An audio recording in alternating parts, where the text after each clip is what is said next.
torque settings on all of those fittings that appeared to be leaking, and they were as tight as they were allowed to make them and still continuing to leak. So they're going to continue to look at that and see if there's anything else they might be able to do to seal off those leaks. But in the meantime, make preparations for a swap out using the replacement unit that's coming up on the next shuttle mission. In addition, robotics operations continuing as the team here on the ground at the robotics console is continuing its maneuvers with Canadarm2, moving that arm in a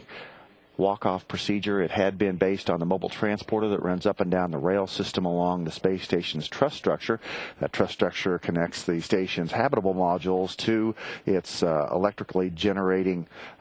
solar array panels and to its radiators that reject extra heat from away from the station.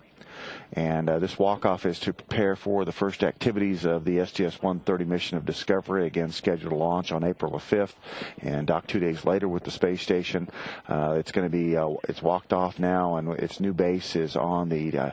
Harmony module of the space station, where it will be used to first hand off the orbiter boom sensor system, which is on the starboard side of the shuttle's payload bay. Because of all the other hardware that's in the way after the shuttle docks, the only way they can complete post-docking inspections is to have the orbiter boom sensor system with its laser range finders and cameras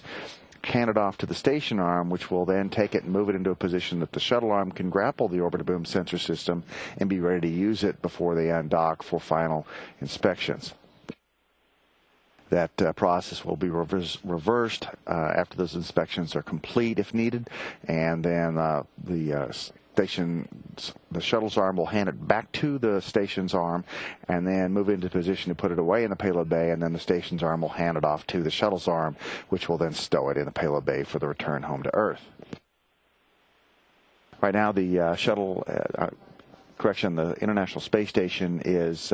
traveling at 17,500 miles an hour over the Pacific Ocean, about 220 miles up on a northeasterly course that soon will be taking it over the western coast of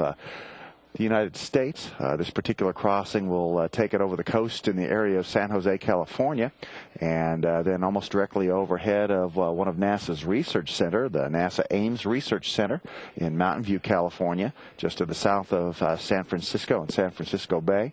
Communications and tracking officer here in Mission Control is doing a little work with the cameras to try and get us some good views of the United States as we pass overhead.